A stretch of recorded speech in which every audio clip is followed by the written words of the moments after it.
your 22 News Broadcast Center. This is 22 News in Focus. Today, how each of the 3 proposed casino developments would impact Western Massachusetts. Here's Laura Hutchinson.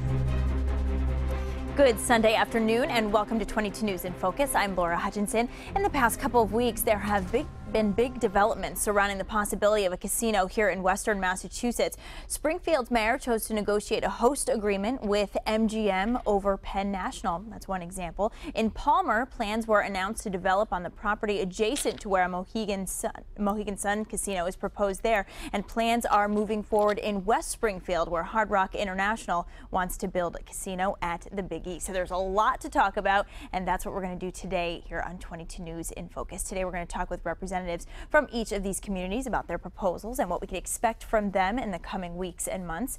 Joining us first today, we have Kevin Kennedy, Springfield's Chief Economic Development Officer. Thank you so much for being here. Glad to be here. It's wonderful. So we had big news from you, choosing MGM over Penn National. Take us down this road. First of all, what were you looking at with the 2 proposals? Well, we wanted to get a competition. We thought we would be better off and drive things in the right direction, and I think we did. Both of our companies would have been so-called battle tested to go to the Gaming Commission for the next stage. And I think we drove a very good deal economically and also from an urban development deal for Springfield. So we're very pleased. So what was it about MGM's proposal that made you say that's the one? I think what they offered in the south end, first of all, it's an area where a tornado went through. If everybody remembers June 1st of 2011, it's something we had to deal with. Secondly, I think they're a world-class organization that really had a magnificent urban development proposal that's permeable on all sides. It's run by their retail and their dining establishments with the casino in the middle, so theoretically you could come down and go to dinner or go to the bowling alley or go to the outdoor skating rink and never actually go into the gaming facility. And from a urban planner's point of view, it's a dream. Now, you mentioned the bowling alley. You know, there are a lot of little details about this proposal that many people in Springfield don't know about. You know, we've seen the drawings and the pictures, but you may not know some of those. You've been down this. Talk to us about some of those little things that we just may not know about yet. Well, you mentioned the bowling alley. To have that number of bowling alleys in a first-class facility coupled with the casino, the potential to have the professional bowlers tour here. A little bit different, a little bit funky for this area, but definitely could happen. The idea that there will be an outdoor skating rink that will be used during the winter months, along with, in the warm weather months, there'll be an outdoor plaza. And I'm really excited about a topiary garden. A topiary garden basically is sculpted perennial type vegetation. And we're talking about sculpting them like the BG airplane, the Duryea automobile, and the Indian motorcycle, things that are quintessential Springfield. We also have the opportunity to open up our riverfront park.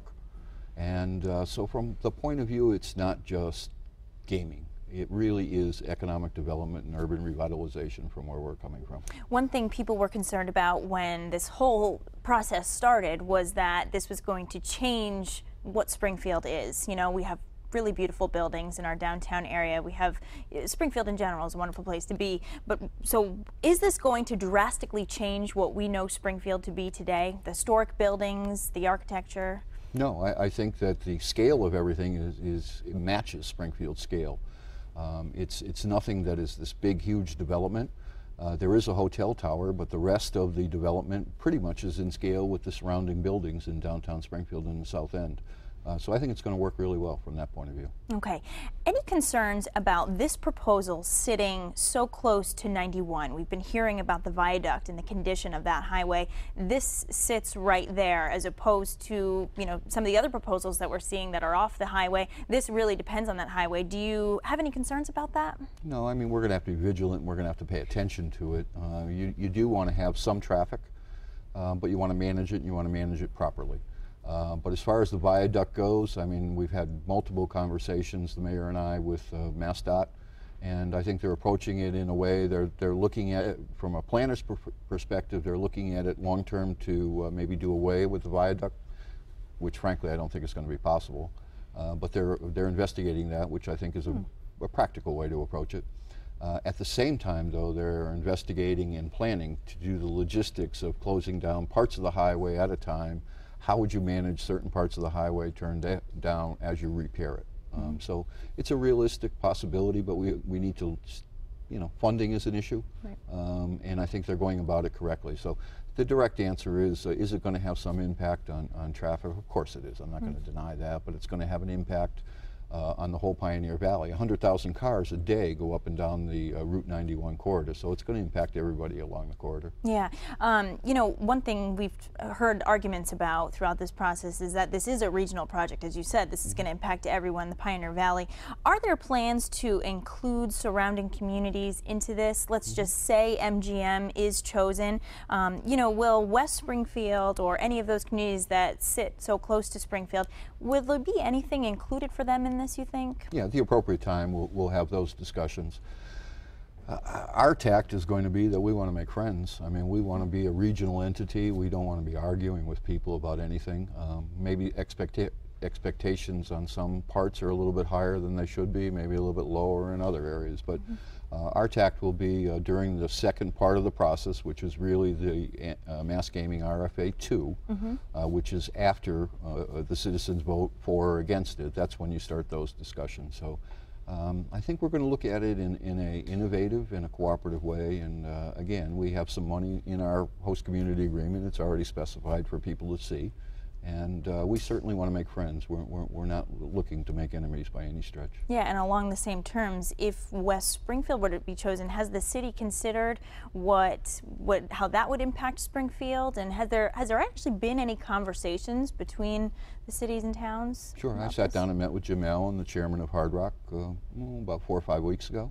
And we had a very pleasant discussion, and we recognized mutual needs. So I think that the idea is to do the right thing for all the neighbors involved and make this work for the whole region. I mean, that's where we're going to come from. Okay. I want to go back to the specifics of the actual proposal. Did the city have any opportunity to make any changes to this? Was this MGM's proposal, their way or the highway, or has there been some changes made to adapt to our city life? Oh, sure. We had discussions. Again, they submitted in January 3rd, I think it was, their response to the second part of the proposal, and since that time we had many discussions. Examples of things that we did, they had proposed a skating rink, an outdoor skating rink on the riverfront, and we felt that it should go back into the middle of their complex so that their complex would be alive during the winter months, not just during the good weather. We also talked with them about the necessity to make their 54 housing units in the right place, in the right scale, at the right price, and all those kinds of things, and they cooperated there. We also did not like the bridge, or the sky bridge that they proposed diagonally across state and Maine to connect with the Mass Mutual Center for 2 reasons. One, from an architectural and a visual point of view, it probably would have been hideous. Secondly, from the point of view of what we're trying to do with an urban casino to revitalize, we want people out in the street. We want activity, we want vibrancy, and you don't want them sheltered all the time. So that would have been another example. And we also talked to them about the size of their parking garage. We think that the 3,600 spaces that are in the host community agreement is the right size for Springfield. And it also gives us a measure of assurance that our Springfield Parking Authority will be protected and financially viable. We put a lot of time and effort into getting the Parking Authority back on their feet last year, and we want to make sure that we keep an eye on that. Okay. What was their parking garage originally supposed to be? 4,800 spaces. 4,800. Do you think that there will be any problem with travel or parking or anything by scaling that down? No. Just from what you anticipate? No, again, it's nothing that we just came up with. Sure. One of the luxuries that we did have in Springfield, because we had a competition, we were able to hire experts in many different areas, and our traffic and our urban planning people were excellent, and they gave us very good advice there. Okay. As far as the finances are concerned, how will this impact taxpayers in Springfield? This project, now that we have one specific project to look at, before we were sort of split in 2 directions there, how will this impact the bottom line of people in Springfield? I think it's going to help dramatically. You're looking at a little over $25 million a year. They will be paying the city of Springfield for a variety of issues, including the impact of the casino and the indirect impact of the casino, but the big number are the number that's really attractive, $17.6 million of taxes. The area in which they're building currently is taxed at $634,000. All of a sudden, that number 3 years from now is going to become 17.6. And if you look at it over the 40-year life of the tax agreement, you're talking about $960 million. So I think good things are coming. And again, it's not just the money.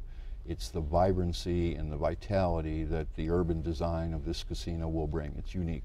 Okay, we've seen this pass multiple times in Palmer. Residents in Springfield haven't exactly welcomed it with open arms in the past. What are the plans to get everyone on board here? You know, are there going to be more events to at least let people know about the details? Do you feel like you're winning people over? What are you hearing? I think the first thing that we did was to make sure that we ran an open process, put everything up on a website, talked with you and everybody else as many times as anybody asked. We had nothing to hide, and we wanted people to know that we want them to decide. We're not the ones that are going to decide. What we did is we negotiated the best deal that we could, and we put everything on the table, and let's see what happens. Now, the plans will be made, are being made, and we will have multiple events. There will be campaign kickoffs and more facts on the table. Again, we're still discussing with the City Council a lot of details, and again, we're trying to answer all those questions. So we're going to do everything we can to put everything out there, let people decide. And right now we're at the point where we're hoping that they're going to be able to vote on July 16th. And if that's the case, it'll be great. The other part of the fact is we have $340 million of other projects that we're working on, so we are not just doing casinos. So if you add the casino bill to that $340 million, you're talking about some significant economic activity. Speaking of other projects, Union Station is another big one the city is working on. There was controversy when Penn National and MGM were still there that you know, Peter Pignelli may not move his bus line over if Penn National wasn't chosen. Penn National wasn't chosen. Have any developments with that? Are you concerned about him not being a part of that project now? No, I had a conversation with Peter yesterday. Peter's a good businessman, and he's committed to the Union Station project, so I'm not the least bit concerned about that. Not concerned that that bus line won't move over. Okay, and as far as having the Gaming Commission, you know, make this decision, you know Mohegan Sun, you know Hard Rock, you're not privy to the details, but what do you think will make MGM stand out the most from those three? Well, we just like, I mean, we are the urban proposal, we are the urban revitalization proposal. We're in an area where there was a tornado. We have a unique design with permeability on all sides. We have great activity. We have, don't discount the fact that entertainment-wise around here, we will have improvements by leaps and bounds. The stranglehold that Mohegan Sun now has through Live Nation not letting their acts come here in Springfield, that will be broken. MGM is an entertainment giant, and I think people are going to have multiple choices. And the thing I'm most excited in that area is Cirque du Soleil. You know, that is a big-time, big city event that will help with attractions to conventions, and that will be worth millions and millions of dollars in spin-off. Very good. Kevin Kennedy, Chief Economic Development Officer in Springfield, thank you so much for being here. Appreciate you coming on and talking to us. Thank you so much. And West Springfield also in the running for a casino, as we've been talking about. We're going to talk to the players there after this. Stay with us. You're watching 22 News in Focus.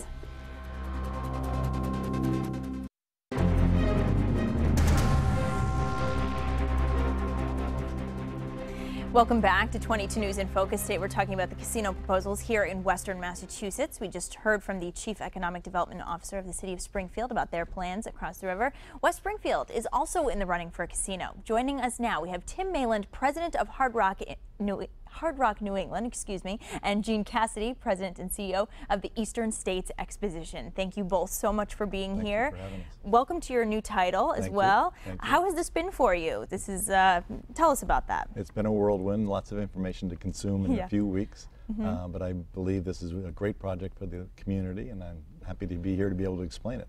It is a huge project for Western Massachusetts, no matter where you live. It's a very exciting time for a lot of people, but there are a lot of questions that people have, which is, of course, why we have programs like this. I want to know what your thoughts were when MGM was chosen in Springfield versus Penn National. Did it matter, you know, that one was in one location for you? Were you hoping it would go another way in terms of your own proposal? What were your thoughts? We knew that one company was going to get chosen regardless, whether it was MGM or Penn. They're both professional companies. We're sure that the arrangement would be positive for the residents of Springfield and communities, either one. We believe that our project is also very good for the community. We're also very good for the region.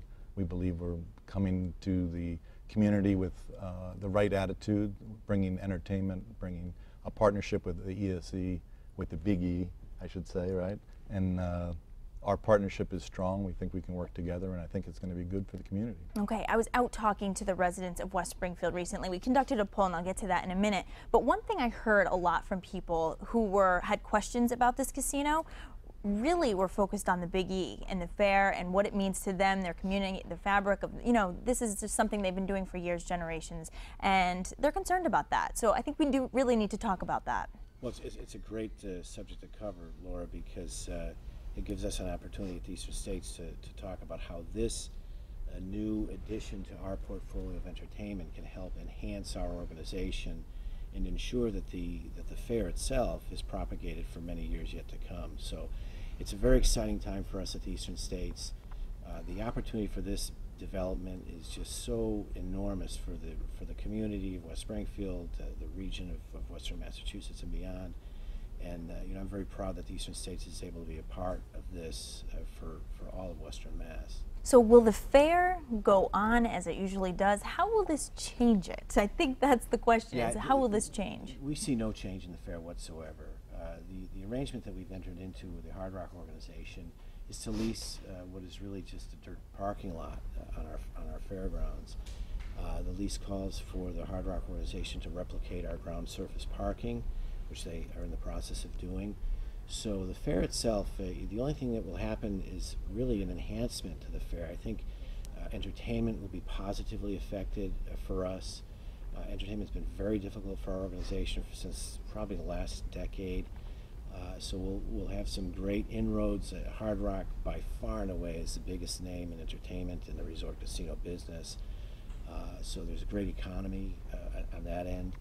And there's so much about the fair that is below the surface. I mean, most of the fairgoers, or many people, at least if you're a resident of West Springfield, you're probably unaware of a great deal of the agriculture that's going on. So the partnership with Hard Rock is going to provide us with an economic return that we never would have thought we'd ever have, and it will assure that the farm agriculture end of our operation will be able to be propagated for a long time to come. So it sounds like you're expecting a lot more people to be a part of the fair, but maybe not change the actual fair itself. Yeah, the fair, the model of the fair is going to stay quite the same, and hopefully we'll be able to enhance what we do and attract more people to the fair. Okay. What do you think about the location of the Big E and where it is as far as highways and community? What is the plan for traffic and, dealing with that in West Springfield? Yeah, we've been holding many meetings with the local residents, and traffic always comes up as the issue to talk about.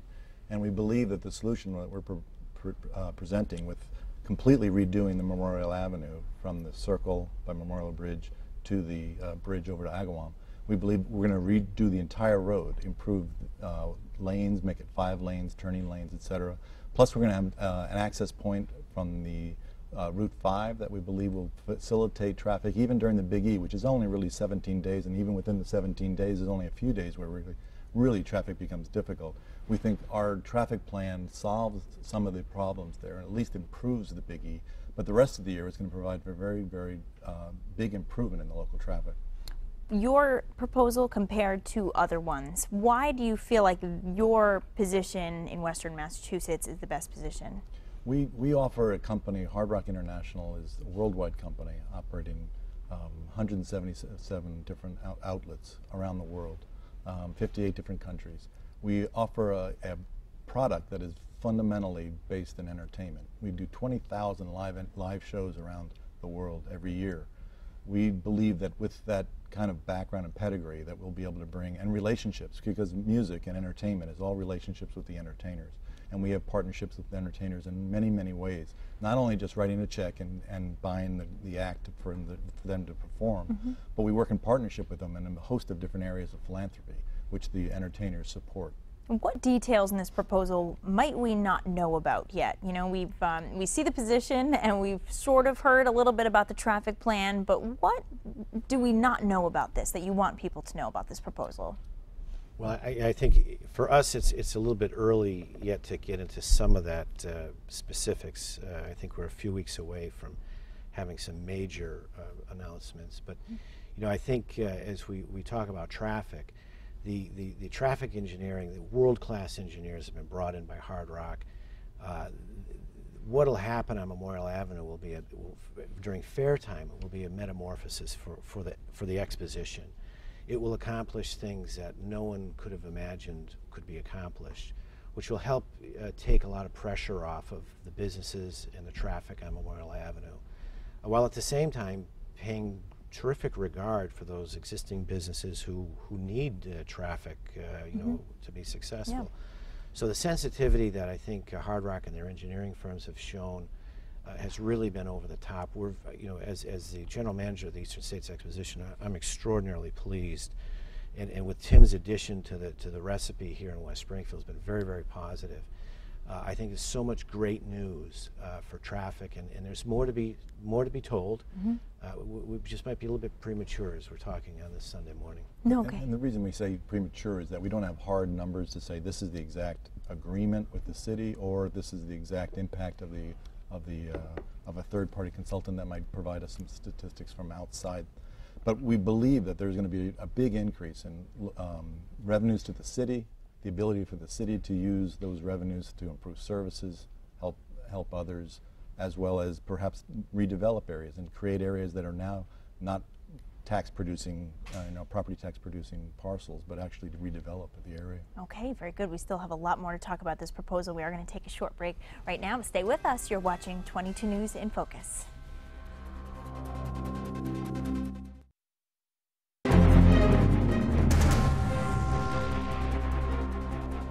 Welcome back to 22 News in Focus. We are talking about casino proposals here in Western Massachusetts. We spoke about MGM in Springfield, and right now we're discussing the Hard Rock Casino plans for a casino at the Eastern States Exposition in West Springfield. We have Tim Malin, president of Hard Rock New England, with us, and we have Gene Cassidy, president and CEO of the Eastern States Exposition. And we were just talking about this proposal and what could be if this is chosen, and you were mentioning even what could be after it comes. You know, you were talking about financial developments. Interestingly, you know, the Eastern States, when this first started to percolate, people were surprised to realize how large the grounds were.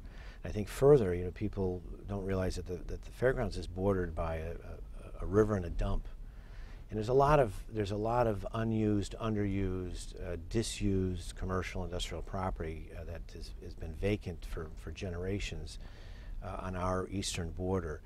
The potential, we at the Eastern States see the potential for further development beyond the casino development. With the traffic studies that have been brought forward to date, the potential, I think, for increased commercial development in the town of West Springfield in an area that is really unseen could make a dramatic difference in addition to whatever resources the casino can bring to the community. That can add a great deal more in the future. And I think that's a really positive development, potential development. Okay.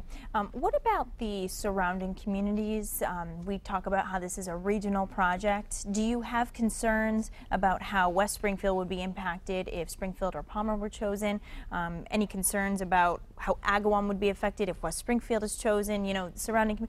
What is the plan to sort of incorporate, if there is a plan to, you know, incorporate surrounding communities? Well, certainly there'll be an impact, and we're hoping it's going to be very positive impact.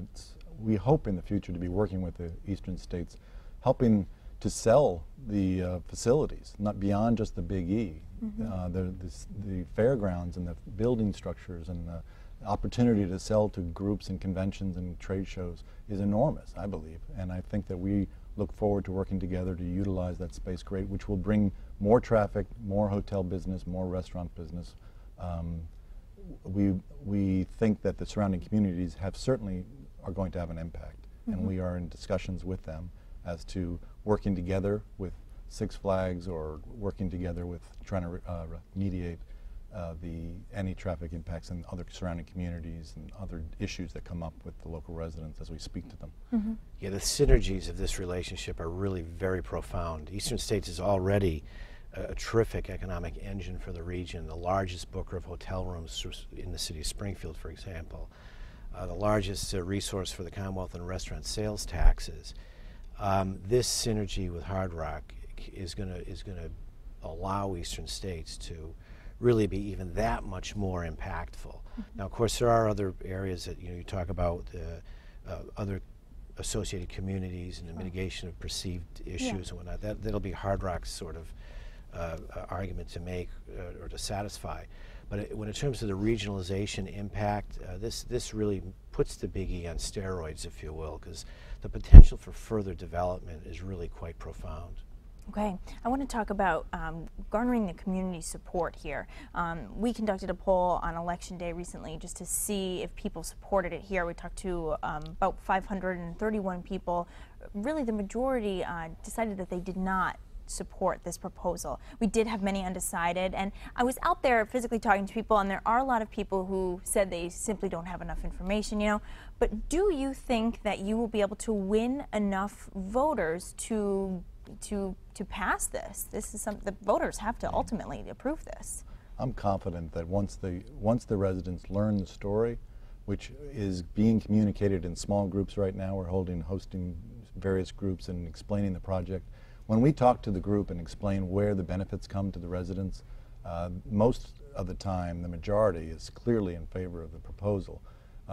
We've held an open house once. We're holding an open house coming up here Tuesday, the 21st, at Memorial School. And we invite everyone, all the residents of West Springfield, to please attend and let us hear your concerns and questions. It gives us an opportunity to modify the proposal as necessary to satisfy those concerns. Yeah, do you feel open to tweaking the proposal, if they are concerned about this getting too big or, impacting the community in a negative way? We're in the middle of our development. We have not come to an agreement in a firm agreement as to the host agreement, so that we are in a position to make changes as necessary and react to the concerns of the local residents. What are some of the things that people may not understand how this will affect them outside of the traffic? We talk a lot about traffic and crime. How about the financial aspect of this and how this will impact the tax base? Is this something that could have a pretty drastic, I believe, you're talking about jobs. An incredible number of jobs are going to be a result of just directly working at Hard Rock.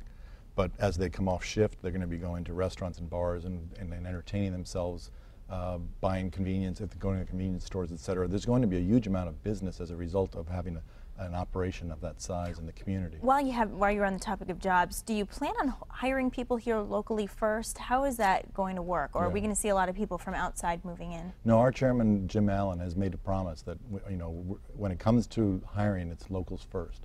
If someone has the minimum requirements for the given job, and we have all types of jobs of all different types of categories and pay, but if the person locally has the minimum requirement, even though someone else may have more experience, or we will hire the minimum. We will hire that the person with the local residency. That's important to us. We want to promise that up front. Okay. How about the entertainment?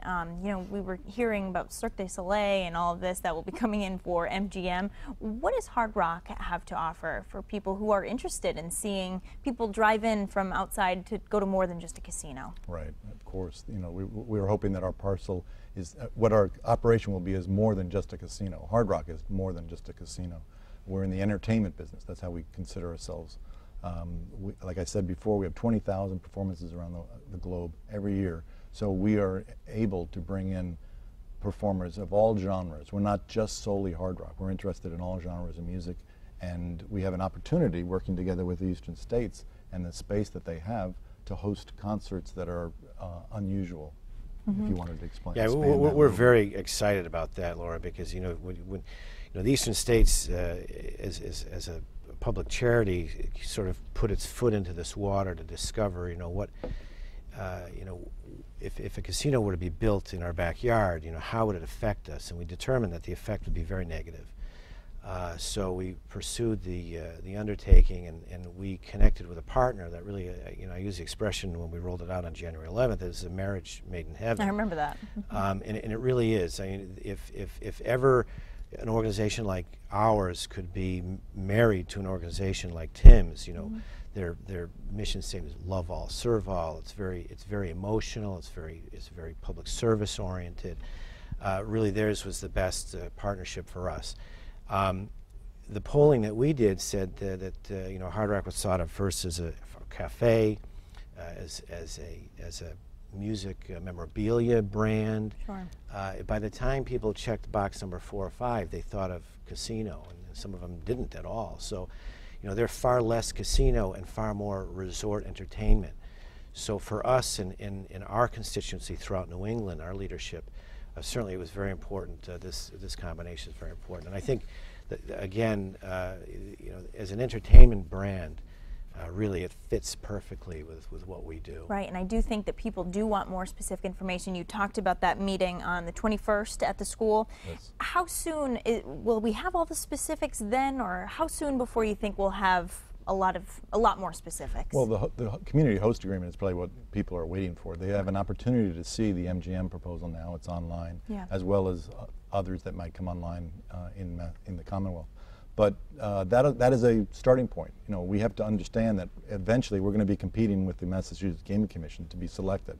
And for us, it's going to have to be something comparable for the benefit of the community, the region, and the state. Mm-hmm. So you think in the next coming weeks, or timing-wise, it's difficult to say. Okay. We're hoping in the coming weeks, in a referendum by late summer, early fall. Very good. Thank you so much, Tim Malin, Gene Cassidy. Thank you so much for being here and answering our questions about this proposal. I really do appreciate it. Thanks for having us. Thank you so much. And of course, Palmer has been ready for a casino for several years. We're going to talk about their plans after the break. So stay with us. You're watching 22 News in Focus.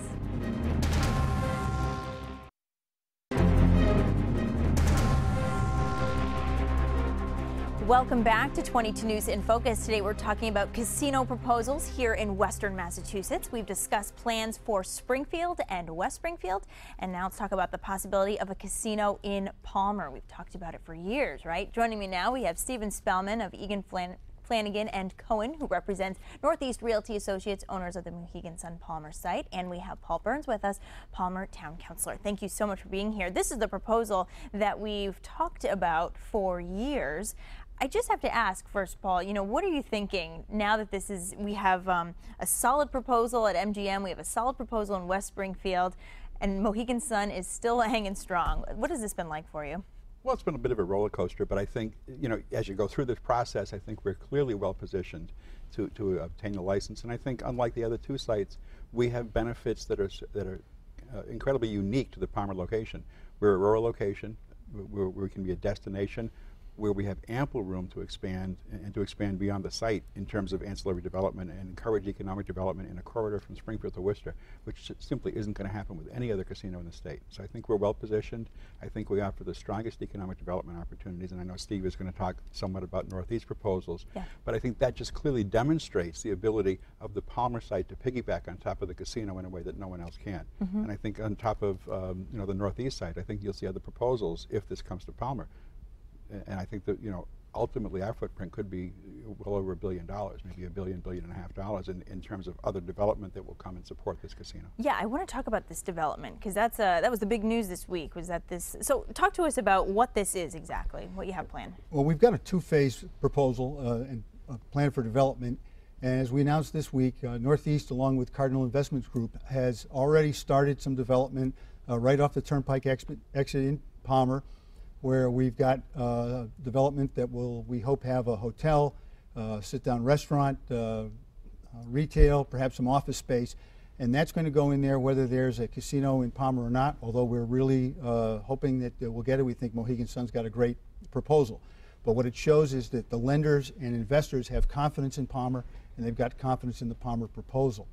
The second phase of that is something that works in harmony with Mohegan Sun's proposal, and it would involve the land that is adjoining the land that we own, that Mohegan Sun would put its casino on, where we are contemplating development of a lifestyle center, which will be a New England themed indoor and outdoor venue that will have things like movies, restaurants, shopping, hotel, who knows. And it will be up there right on the land next to the casino for a total acreage of more than 300 acres. And so what we'll have is a 300-acre site with easy access. Mohegan Sun has got a flyover planned right off the turnpike in a wonderful, safe, and secure environment that people in New England are familiar with for a casino. The casino goers like going to a rural themed casino where they can get up there, go to the casino, go to what the other amenities. And so we're very, very excited about that. We expect that it'll be somewhere around $150 million development once it's done just for ours. And when you combine that with what Mohegan Sun, Massachusetts has planned, we're getting up over $900 million. It's very exciting. So this lifestyle complex that you referred to it, is that going up regardless of the casino as well? You mentioned the other development that would. What about this lifestyle complex? That would be with the casino. With the casino. So that's with the casino. Unfortunately, the casino were not to go in. Northeast is still heavily invested in Palmer and has wonderful plans there. But what I've described for that is something that would go along with what Mohegan Sun is doing, would be complementary to that, and would be synergistic and would work together. We're very, very excited about it. Mitchell Edis, who's the chairman of Mohegan Sun, had said that the property that we control on the outside of Mohegan's site is what he called the sweet spot. Mm-hmm. And we're really interested in working with them and working with our friends in the town of Palmer, where we've been for years, and really developing a great site that's a special site that would be a true resort destination casino, the gateway to Western Massachusetts. Mm-hmm. What is next for Mohegan Sun? I mean, when do we see all the specifics, get to ask all the questions for this? You know, obviously this is something we want to happen. Mm-hmm. Well, I think part of it is that's ongoing right now. Yeah. Once the host community agreement is negotiated, there'll be a lot more answers to these questions, and perhaps a lot more questions as well. Mm-hmm. But that's a process that really has to be deliberate. As you can see in Springfield, there's some concerns just this week that the host community agreement isn't quite up to par, at least to some members of the council. So I think we're trying to get it all right before we come out here with an awful lot of different opinions and disagreements. I think it's important to look at just how we look at all the impacts in the community. And yes, we've been looking at it for a long time, but until it was legal, it's really difficult to begin to really jump into that process. We've been ongoing for about a year now in that part of the process. How do you think the Gaming Commission will view this proposal compared to MGM's proposal and Hard Rock's proposal? Well, I think ultimately, when you look at Springfield and West Springfield, you're really looking at two urban casinos. They're both, within 1.5 miles, 2 miles of each other, really downtown Springfield-centric casinos. And there are no rural casinos in the state, so I think Palmer stands head and shoulders above the rest in terms of the simple fact that it is just a destination rural casino. It doesn't bring with it some of the concerns that any urban casino will bring in relation to crime, and even to some degree traffic congestion and the ability to build out. How do you build out in downtown Springfield? Once you're done, you're done. I mean, you have to knock down more buildings and displace more people. In a community like Palmer, you're not displacing anybody. Mm-hmm. When you're looking at widening roads, you're looking at widening roads, but generally the impact on widening those roads isn't going to displace a business owner. And how has the community responded to this new development proposal that's going on regardless? How is the community responsive to that? It's been wonderful. We were out in Palmer the other night. We got great feedback. People are very, very excited about it. And one of the things that people should understand with the Mohegan and Northeast developments together, there will be jobs there for people in Springfield, and people in West Springfield, people in Chicopee, people in Westfield. We're right off the turnpike. It's very easy to get to. With the planned Mohegan Sun flyover, it's easy on, it's easy off. The 300+ acres of the two combined packages is something that neither of the other two casinos can even come close to matching. I think the Springfield one's about an 11 to 12 acre parcel. So the jobs that will come from Western Mass can come, and from Springfield and West Springfield can come just as easily to Palmer. It's a quick drive out to a beautiful location that will be beckoning people to come to a 300+ acre resort destination casino. How many jobs are we talking about with this proposal? I think, I mean, depending upon just what the build out is eventually, I know Mohegan is talking around 3,000 permanent jobs. Sure. And then you may see almost an equal number depending upon the level of ancillary development, but you'll certainly see another, at least 1,000, I would imagine, between all the different proposals, even for what Northeast is talking about. And you've got to staff these things 24/7. Wow, interesting. We are going to continue this conversation with talking about Mohegan Sun in Palmer after the break. Stay with us. You're watching 22 News in Focus.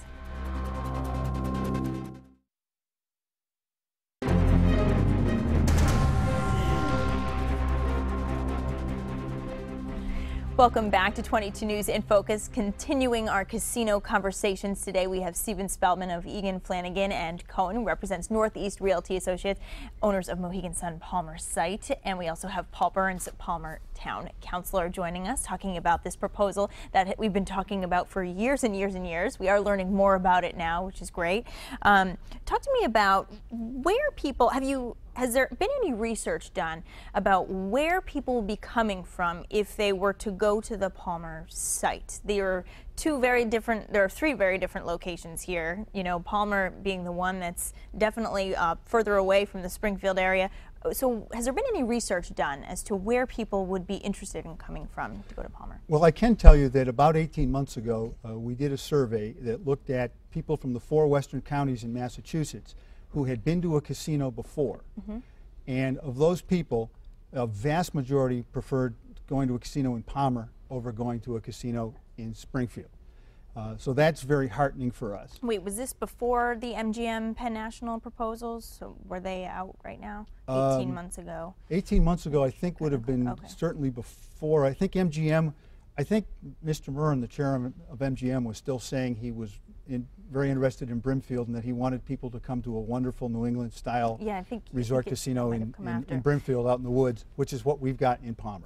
So this was a very general question as far as if you would go to Springfield or Palmer. I think Ameristar had already proposed their site, though. You're right. I think it was a concrete Springfield versus Palmer conversation. Right. So what are they citing? So what was it about the Palmer site? Well, without knowing whatever every individual person said, again, it's a site where people can get to easily off the Massachusetts Pike. We're right there off the exit. Mohegan Sun has got the flyover planned. It's a nice, beautiful site up on the hill, safe and secure. It's what people are comfortable with. It's what casino goers in New England are used to. That's what New England casinos are. Foxwoods, Mohegan Sun, they're very popular. They've been wildly successful. And that's the model we would love to have for Western Massachusetts. The casino model that's already worked, that we know works in New England, that people who go to casinos are comfortable with, and we've got the survey results to show it. And Worcester, you think people in Worcester may actually be coming out this way? I think more so than just coming out this way, I think one of the studies that Clyde Barrow had done several years ago was that a casino in Palmer would draw from Vermont, parts of New Hampshire, upper New York State, and even to some degree from northern Connecticut and central and western Massachusetts, as well as even some degree eastern Mass up until about Route 128. But I think more in terms of Worcester, it's not so much that the population will be coming here, but certainly they will, but I think it's also just how much of an impact we could have in Worcester County in terms of providing jobs that span a much greater area of Western Mass, or of central and western Mass. And I think the economic development opportunities also play out on both sides of it. Where Springfield's going to be a Springfield-centric casino. I think even West Springfield. Yeah. I mean, it's going to be really kind of stuck in that in a very small impact area. The Palmer Casino has a tremendous impact area in terms of positive economic development, and I think also it creates a rationale to really enhance transportation between Worcester and Springfield. I think there's you have a casino that's right in the middle that's going to draw traffic all the way out here. It helps to enhance the argument for commuter rail that runs out to Springfield. It helps to improve bus service from Worcester all the way through to Palmer, and also from Springfield to Palmer. And I think those are all things the Gaming Commission is certainly going to be looking at when they look at these proposals. I want to talk about the status of Mohegan Sun right now. We've heard about layoffs in Connecticut. You're closer with the Mohegan Sun people. How is the company doing? And I can't speak onto their financial viability. You don't work for Mohegan Sun. Right, I don't work for Mohegan Sun. I work for the town of Palmer. Yeah. But I think I think it's been overblown. I think nearly every industry in the last 4 or 5 years has had growing pains. The recession that we experienced is second to only the Great Depression in the last century. And to assume the casinos would ever have been immune from the effects of a recession, I think was just a complete misrepresentation of what could happen. The reality is that they're businesses, and yes, they had to cut and learn how to thrive in the new economy. Competition's increasing. I'd be more concerned with casino entities that aren't trimming staff and trimming operations, because it's a much more competitive environment. And if they're not able to make those management decisions, I think that's a bad sign. It's never great when someone gets laid off. It's certainly not great for them. But the reality is that you'd rather have to lay off some portion of your workforce than close the business. And how about the relationship with Palmer and Mohegan Sun too? One thing we were looking at was right around that non-refundable fee time, when it was come time to put up that $400,000. You know exactly what I'm talking about. Yes, I do. It came down to the wire with Mohegan Sun. We had MGM's in, Hard Rock at theirs in. We were kind of waiting on Mohegan Sun. And I was clearly concerned, and I wasn't shy about saying so. We all were sweating that one out. What was going on there? I mean, is there some kind of communication barrier, or what's happening? I think it may be a philosophical difference. I think our belief, or my belief in particular, was that you need to pay the thing and demonstrate that you're here. Their belief was something different, and they paid it. So obviously their intention was to pay it. And I think that they have to play the game that they think they have to play. And I hate to use the word game, but ultimately when you have three competitors in a very small area, they have to do what they think is best in terms of their obtaining that license. And we have to do what we think is best as a municipality, or at least as elected officials, to argue so that we can now also be competitive in that process. Does it concern you at all that Springfield has their host community agreement all set? Of course, West Springfield does not, and neither does Palmer. So does it concern you that Springfield has that part of their process? Well, as we're filming, it's not all set. The City Council hasn't approved it. They've put that up, of course. They've there are some concerns in what's already negotiated. Right. I'm not overly concerned. I certainly, if we get to a few more weeks out and we haven't negotiated agreement, or we aren't close to an agreement, I'd be a little more concerned. But we don't have to have a referendum until late in the fall. That's true. And that once we've had the referendum, I think you'll also find that we probably have the highest margin of any community. And of course, you've seen your own poll results in West Springfield, which would be concerning for any developer. Yeah, and Palmer has approved this a number of times. Well, we've approved it once. Right. And there were 3 polls in the last 3 years with margins over 60%. Right, of course. Right. It's a huge gap, 60 to 35, something in that range. And certainly some of that may change a little bit as you get down into the weeds and you get into a referendum battle, and you never know who's going to suddenly oppose it. It doesn't seem like you really think you're up against a community changing on you, though. It seems like Palmer's really had the support of this from the beginning. As long as we negotiate a good host community agreement, that will be if there's a bad agreement, it's going to be a deal breaker. Okay, but very good. I think the reality is that we have to negotiate an agreement that's effective for the community, that anticipates the impacts, and that also anticipates a growing revenue stream for the community. What's the next event that we can be looking for as far as seeing details, hearing about negotiations? Is there anything coming up that we can look forward to with this? Or well, I know that I'll be out talking to Councilor Burns and other councilors this coming Monday night, tomorrow night, to talk about Northeast plans and how we intend to move forward, and the things that we expect to do and hope to do to bring this beautiful 300+ acre resort casino into a reality. And you mentioned a little bit about Mohegan's plans. From what I understand, they've spent about $15 million already in Palmer. I know they've been up on the ground that Northeast owns, and we have gotten information from them about engineering plans and things like that. Very good. It has been nice to sit and talk to the two of you and hear more about this proposal. Mohegan Sun, of course, been in Palmer for a very long time, so it's nice to see this moving forward, and we look forward to seeing what's in that host agreement. And we'll have you on again when we have that, so we can go through it. Thank you very much. Thank you so much for being on here. We are going to have the last word for you after the break. Stay with us. You're watching 22 News in Focus.